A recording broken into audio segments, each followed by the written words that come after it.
panelist today is Chris Bryland of Fehr and Peers. He's a transportation planner with over 15 years experience. He's led numerous studies on greenhouse gas impacts of land use and transportation plans, as well as looking at vehicle modes, fuel sources, and freight systems. He led the freight analysis for the Oregon Sustainable Transportation Initiative and is working with ODOT and Metro on new performance metrics. So thank you, Chris. Great, thank you all. Let me shift my screen here and get this going. There we go. Sometimes it goes into weird presenter mode for you guys. Are you seeing the full slide or the notes screen? We're seeing the full slide. It looks good. Perfect. All right, thank you. So yes, my name is Chris Bryland with Fehr and Peers. I am a California refugee, but I do a lot of work in California. I'm actually based in Seattle with Fehr and Peers, and I've actually had the pleasure of working with all the agencies that were previously talking here. And I'm going to give a bit of a, I guess, a practitioner's view. So we had some great examples of how agencies are bringing in GHG analysis and decision-making into the decision-making process for implementing different projects within their jurisdictions. I'm going to provide a bit of what we as a private consultant do working with these types of agencies and some of the analytical challenges that we saw and solutions that we're seeing out on the horizon. And I recognize we want to have some time for Q&A, so I'm going to go a little quickly here.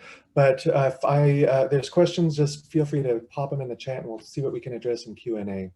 So quick outline, I'm going to go over some of the drivers of GHG emissions analysis in California. It's a bit different than what we see in the rest of the country, and I'll get into a little bit of the what and why, but a lot of the lessons learned are applicable in Oregon. I want to talk a little bit, again, from a practitioner's view, some of the thorny GHG analysis issues that we get brought into as a consulting firm, because I think there's a lot of interesting outcomes there, and it gets into the complexity that once you start to do the analysis that inherently comes about. And then something that's new in California are trends in GHG mitigation from transportation, and I'll talk a little bit about that. But first off, just on the slide there's Oregon's GHG profiles. Their transportation is the largest share of emissions, and this is common across most, at least of the Western states, depending on where electricity is generated. That varies a little bit, but transportation is usually number 1 or 2. And that's certainly the case in California. One thing that was remarkable in looking at this slide that I thought was interesting the other day, California has halved their GHG emissions from electricity, which put transportation squarely at the top of the pack. It always was, but from a GHG emissions perspective, and kind of shows that some of the lower hanging fruit of switching their electrical system to a more sustainable sources is leaving transportation and some major industrial uses, a lot of which are oil refineries, as sort of the key pieces there. So that shows the importance of transportation in GHG emissions reductions nationwide. So California is one of many states, including Oregon and Washington along the coast here, that have statutory GHG reduction requirements. And so as more states adopt these requirements, more states are needing to report and analyze the emissions related to transportation and land use decisions. And clearly California has been doing this along with Oregon for a while. But we're going to see more evolution as more states get on board, and we're going to start to see a proliferation of technical work across the country.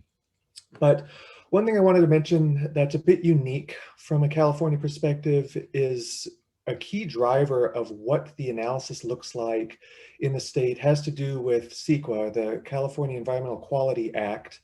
You might be familiar with the national counterpart, NEPA, to CEQA, but CEQA requires that, amongst other things, that transportation impacts and GHG impacts of any discretionary government action need to be documented. So If a governing body has a decision to make, be it a plan, zone change, or funding a transportation project, it has to go through the CEQA process, and CEQA requires transportation impact evaluation and air quality and GHG emissions evaluation. So from a fundamental standpoint, a lot of what we do as a consulting firm is driven by what's in CEQA.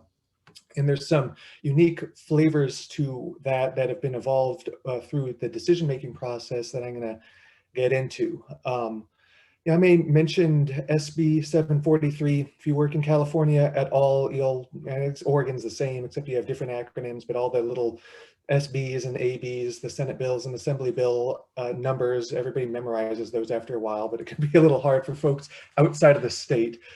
SB 743 is notable. This catches a lot of attention across the country because this is the law that aligns the state's GHG emissions goals with metrics for identifying transportation impacts. And short story here is that this is the law that eliminated the use of level of service for transportation impact analysis in EIRs, or the environmental impact reports generated by CEQA, and instead defines that you have to ensure that there are fewer, that basically you're meeting those regional GHG emissions targets, like I mentioned for SACOG, at a 19% reduction.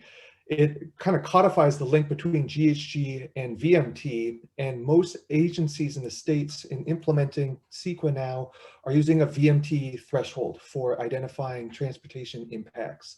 They can still use level of service for local purposes, but that can't be used as a basis for approving or rejecting, for example, a plan amendment, equivalent of what you guys have in Oregon. And that popped out because the state realized that CEQA was often used as a way to block infill developments or higher density or transit projects based on the fact that it increased traffic congestion and by packing more people into a smaller area, but that was counter to state and regional goals to reduce GHG emissions from transportation and land use. So SB 743 basically said you can't use LOS as a way to deny infill development, just as an example, anymore, as long as it's consistent with the state and regional GHG emissions. So this bill defines a lot of how we actually do VMT analysis in California. But with that in mind, there are a number of technical challenges just to doing VMT analysis anywhere. And just quickly, there is no consistent technical guidance on how to do this. There is no highway capacity manual equivalent that says, here are the 15 chapters of how to do VMT under different circumstances and the different thresholds that you might want to consider in methodologies. That doesn't work.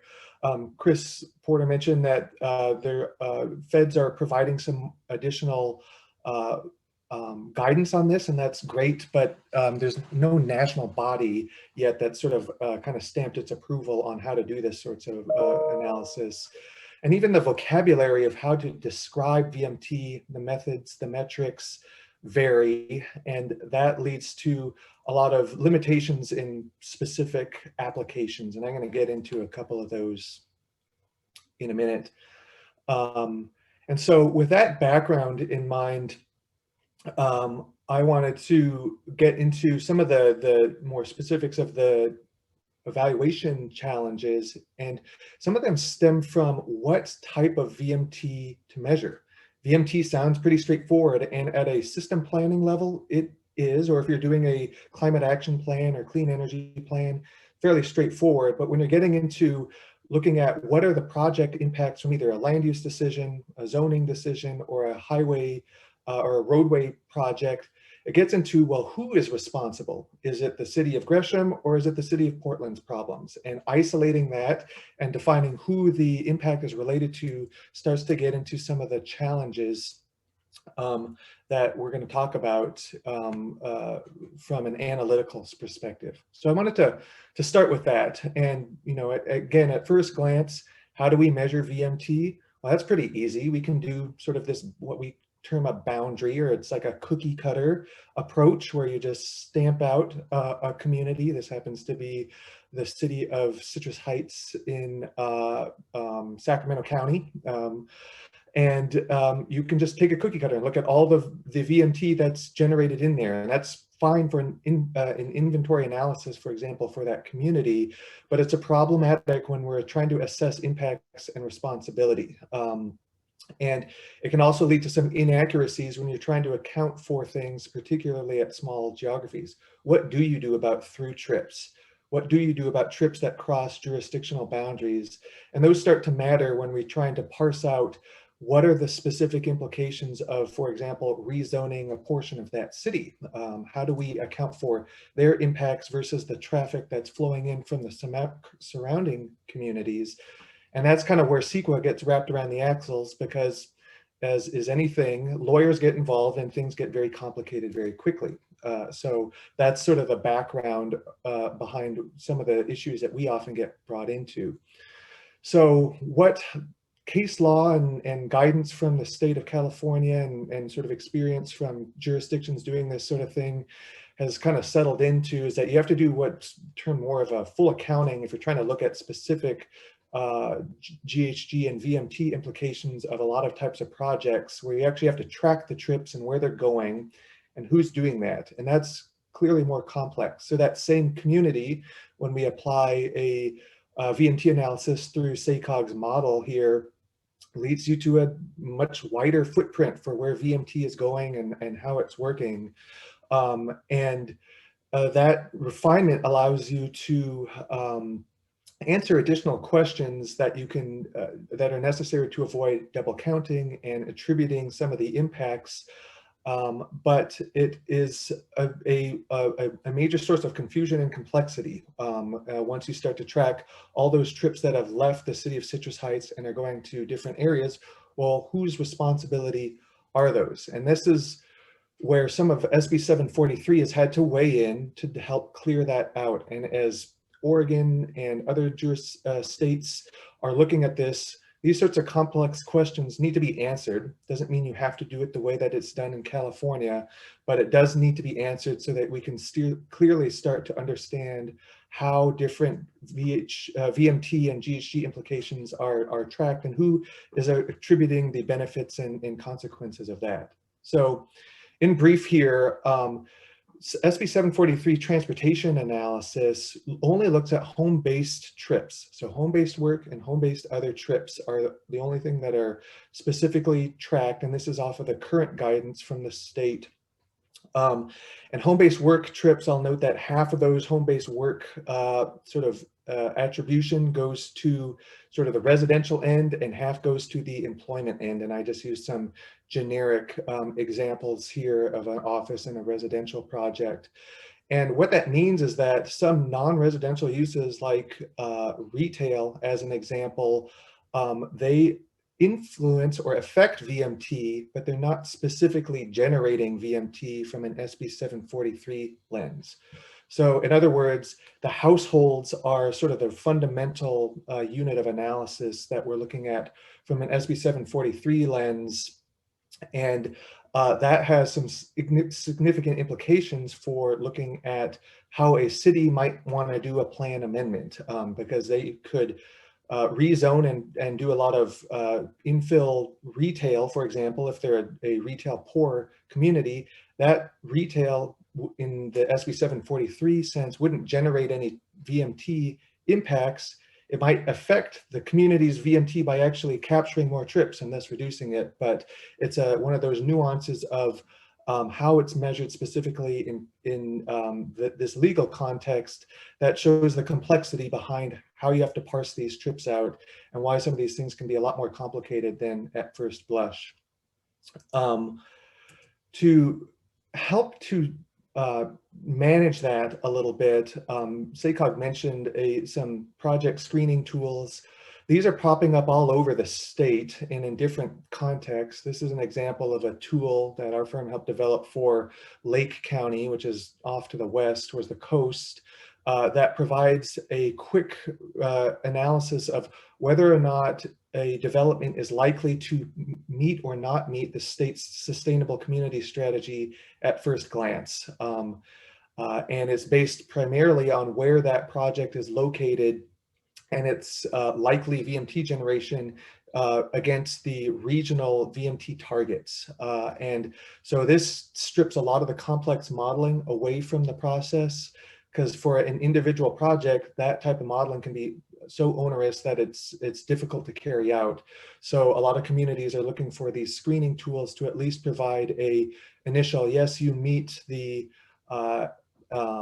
regional greenhouse gas emissions target or VMT target, or you don't, and you either do or you don't require mitigation, because communities are generally not in the business of trying to deny legitimate land use permits, but they also need to satisfy the state's requirements. And so these screening tools have emerged as a way to make this a lot more practical.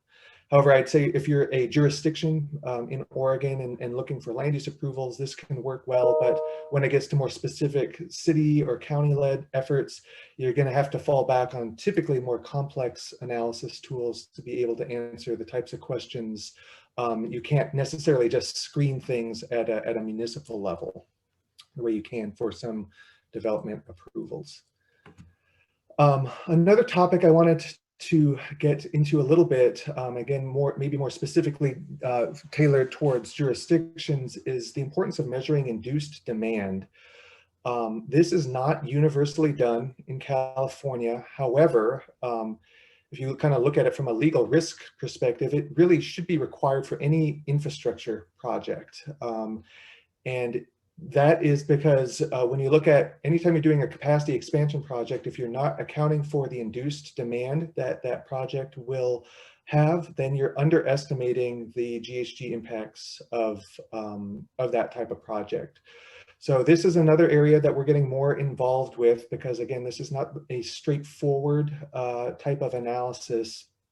And it's really necessary to answer some more specific questions about traffic congestion relief, how much there is, VMT, access to destinations, which gets into how much land you might be opening up towards for new development. A bunch of questions get wrapped up in there. And there's been several state lawsuits that have shown that this is basically more of a requirement in California, and there's some prominent national ones as well. So for anything with federal funding, this should be something that is considered for any capacity expanding project. But in terms of what are some of the technical challenges, I think it's clear that it should at least be acknowledged in any environmental review document. And there's a few different ways you can do it. A fairly common approach is to look at some elasticities that are out there that sort of provide information on, if you expand the system by so many miles, how much additional vehicle miles of travel might you expect from that? And those can provide some high level information, but depending on how much scrutiny you get, those might not always be the best solution. And kind of working through how contentious is the project, how large is the project, you're going to have to weigh some of those pieces. But I think at a minimum, applying some basic elasticities is a way to acknowledge that that induced demand is real, and what are you going to do about it to mitigate that. So models generally are going to be necessary for more complex or litigious projects, but you have to keep in mind there are some limitations to most travel models. Oregon's got some unique models that have some of these handled, but most travel models do tend to underestimate induced demand. I think it's important to recognize that. Most models don't have an accounting for the land use effects of new capacity. In other words, as you widen a freeway, you make it easier to develop land on the outskirts of town. So that's induced land use development. How much of that is going to be of the trips that shift over? And other things like static trip assignments can tend to overstate peak period congestion or volumes and misrepresent how much off-peak travel that you might be able to get. And you have to test the model to be able to understand some of those. But those limitations need to come into play, again, for complex projects where you need to think about what's the right tool to use. But I think my takeaway point here is that don't ignore induced demand, because that can be useful in informing projects definitions. And I'm not going to spend too much time here, but it's just important to recognize that any non-priced capacity project will result in induced VHT and GHG emissions. Um, and that should be accounted for. Sometimes smaller bottleneck projects can still net GHG emissions benefits because you manage to manage capacity or congestion enough to net out the effects of those new trips. But that's not typically the case. And so capacity projects still can be warranted, but having an induced demand effect modeled can give decision makers a clearer trade-off for how do we move more people, but know what the GHG emissions effects are. And it's starting to trigger more questions like the example I'm showing on the screen of SCAG, for example, looking at pricing. San Francisco is looking more at pricing in part because of how do we manage mobility against this issue of induced demand, and pricing, even though it has a lot of equity and other implications, is something that a lot of communities are recognizing. So real quickly here, checking time, I wanted just to briefly mention some new areas of investment and interest in the state, and that gets to transportation GHG mitigation. And this is an emerging area of interest because, again, communities are still looking to grow. There's still population change and growth that's occurring. You can't always get growth where you might be the most efficient from a GHG perspective. There might be a variety of reasons that you still might need to expand capacity to deal with freight projects or safety issues, or just community desire to relieve congestion that has GHG impacts. What do you do about that? How do you mitigate that is starting to emerge as the question. And there's two broad categories in California. Some are a little bit more common, so project-based. So how do you modify the project, the design, its operations, the components of that project, be it land use or transportation? How do you manage demand or manage the operations of the system?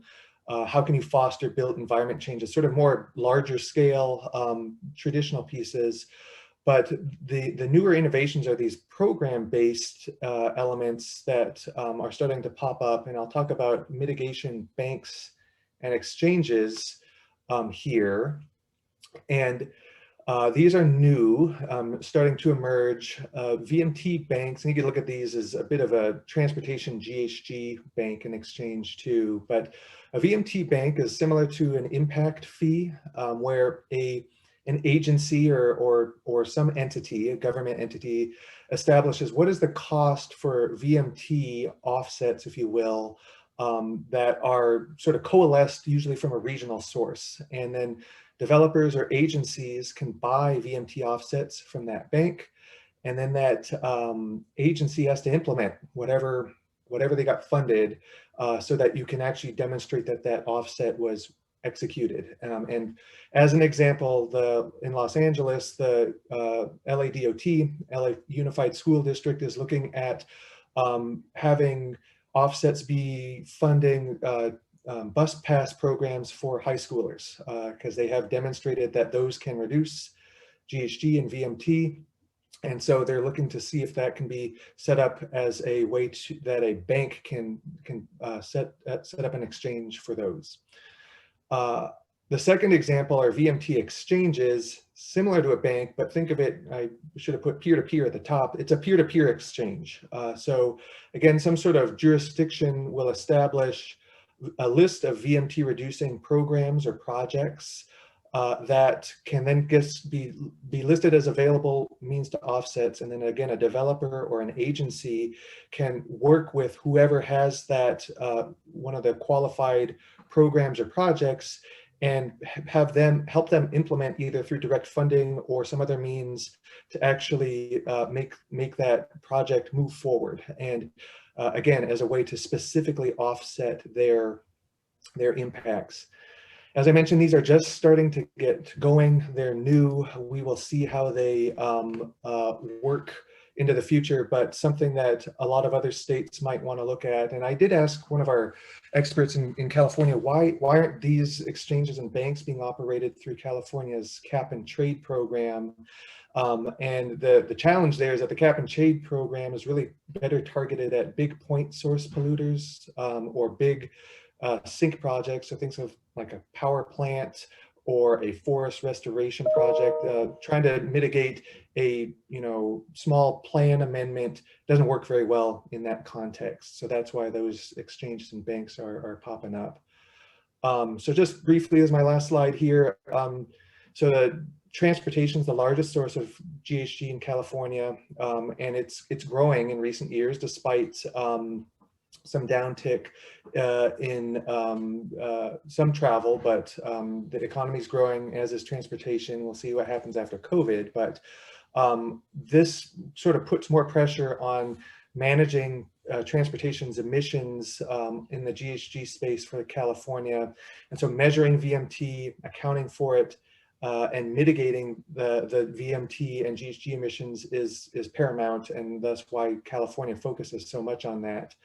And evaluating impacts of infrastructure projects, again, making sure that an induced demand calculation is part of that evaluation is importantly or increasingly important.